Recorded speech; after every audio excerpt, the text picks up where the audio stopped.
Jadi Pak Jokowi bukan siapa-siapa, hanya pengusaha kayu, tapi dia diangkat setidaknya tokoh yang memimpin Solo pada waktu itu adalah Muslim gitu. Nah, dari situlah akhirnya Pak Jokowi ternyata populer dan seterusnya hingga menjabat sebagai presiden dan akhirnya menjadi sesepuh bagi beberapa partai politik besar di Indonesia. Nah, tapi apapun itu menunjukkan bahwa sekarang Pak Jokowi itu sudah menjadi senior, sudah menjadi godfather yang baru gitu. Jadi ketika awalnya dipelonco, kemudian sekarang dia kemudian menjadi pengurus himpunan dan pada akhirnya dia menjadi yang teratas, menjadi senior utama dan semuanya menjadi takut pada beliau itu gitu. Nah, bikin dinasti, kemudian bikin jaringan-jaringan kekuasaan yang baru dan lain sebagainya. Sedemikian sehingga sampai bahkan semua calon presiden di Indonesia sekarang itu pasti dikaitkan dengan Pak Jokowi. Yang saya heran nih, Pak Jokowi, maaf ya, juga seakan-akan tuli dan buta. Ketika saya teriak untuk selamatkan konstitusi, untuk selamatkan nama baik, saya dituduh menyerang. Saya ini pendukung Jokowi selama 2 kali pilpres. Tapi saya bukan penjilat yang mengiyakan apa saja, apalagi kalau itu sebuah kesalahan besar. Seharusnya Pak Jokowi itu gelisah ketika namanya ditarik-tarik dalam melegalkan permasalahan di Mahkamah Konstitusi ini. Nggak ada satupun langkah yang membuat banyak orang nyaman bahwa keluarga Bapak tidak terlibat ini semua. Malah semuanya terlihat disetting untuk menguruskan itu semua. Maaf, saya sudah muak. Mungkin bukan saya saja, kami semua sudah muak. What? Indonesia tanah air beta, pusaka abadi nan jaya. Jokowi memang menjadi viral jauh sebelum menjadi Presiden RI. Beliau dikenal sebagai seorang wali kota Solo, setelah itu direkomendasikan untuk mencalonkan diri sebagai wali kota Jakarta. Sebelum selesai masa jabatannya, dengan asumsi politis waktu itu adalah ibu kota membutuhkan sosok beliau dalam menata menghadapi persaingan global. Dan sesuai dengan harapan, akhirnya keluar sebagai pemenang dan dijabat sebagai wali kota Jakarta atau gubernur Jakarta. Selanjutnya, sama seperti sebelumnya, beliau juga digadang untuk nyapres dengan asumsi yang sama, agar kemaslahatan yang diciptakan lewat tangan dinginnya bisa lebih luas dan merata ke seluruh seantero jagat Indonesia. Pertanyaannya, siapa sebenarnya Jokowi? Kalau hemat saya pribadi, beliau bukan sosok yang luar biasa, hanya saja berada pada dimensi waktu yang pas dan sealur dengan takdir yang mengikuti beliau, sehingga layak disebut hebat atau kompeten, sehingga menjadi primadona baru rakyat Indonesia sekarang ini. Alasannya kenapa? Logika sederhana saja, bahwa rakyat Indonesia selama ini hanya melihat sebuah sistem pemerintahan yang hanya mampu melahirkan ekspektasi dan harapan-harapan semu di masa depan, dengan tata cara politisi dan penguasa yang relatif cenderung tak memihak kepada masyarakat luas, kecuali hanya untuk kebutuhan kampanye dan komoditas. Isu yang digulirkan setiap jalan pemilihan saja. Selama ini rakyat dibuai banyak harapan-harapan tanpa secuil pun realisasi konkret, kecuali sebagai hiasan saja, sehingga akumulasi harapan-harapan itu terlampau besar dan menjadi tugas berat bagi siapapun yang menjabat sebagai Presiden Indonesia.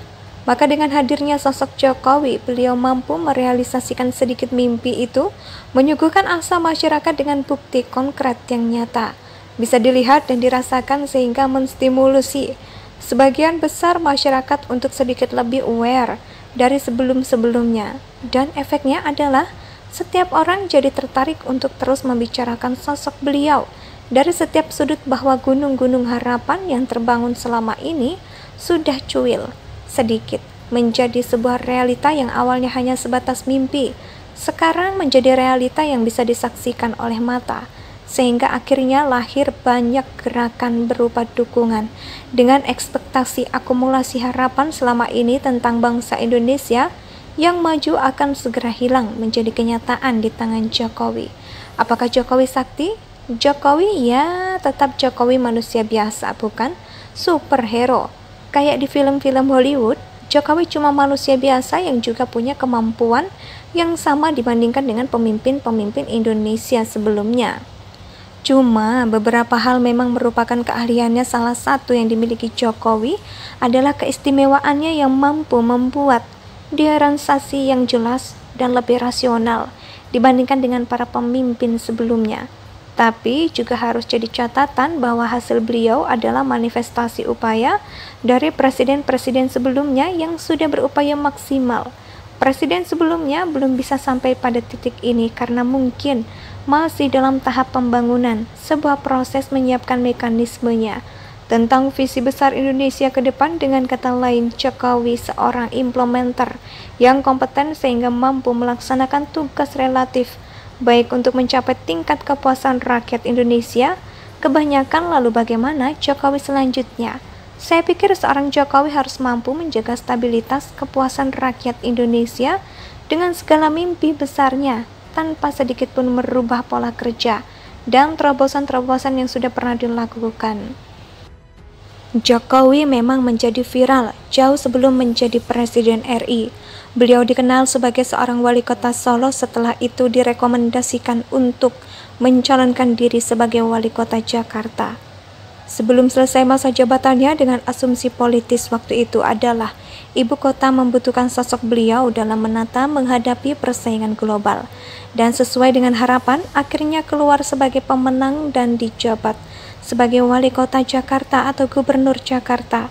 Selanjutnya, sama seperti sebelumnya, beliau juga digadang untuk nyapres dengan asumsi yang sama, agar kemaslahatan yang diciptakan lewat tangan dinginnya bisa lebih luas dan merata ke seluruh sentero jagat Indonesia. Pertanyaannya, siapa sebenarnya Jokowi?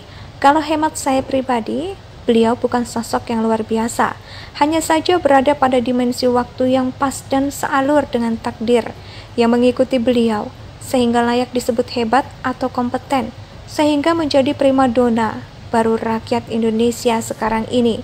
Alasannya kenapa? Logika sederhana saja, bahwa rakyat Indonesia selama ini hanya melihat sebuah sistem pemerintahan yang hanya mampu melahirkan ekspektasi dan harapan-harapan semu di masa depan, dengan tata cara politisi dan penguasa yang relatif cenderung tak memihak kepada masyarakat luas, kecuali hanya untuk kebutuhan kampanye dan komoditas.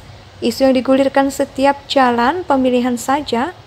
Selama ini rakyat dibuai banyak harapan-harapan tanpa secuil pun realisasi konkret, kecuali sebagai hiasan saja, sehingga akumulasi harapan-harapan itu terlampau besar dan menjadi tugas berat bagi siapapun yang menjabat sebagai Presiden Indonesia. Maka Indonesia sejak dulu kala tetap dipuja-puja bangsa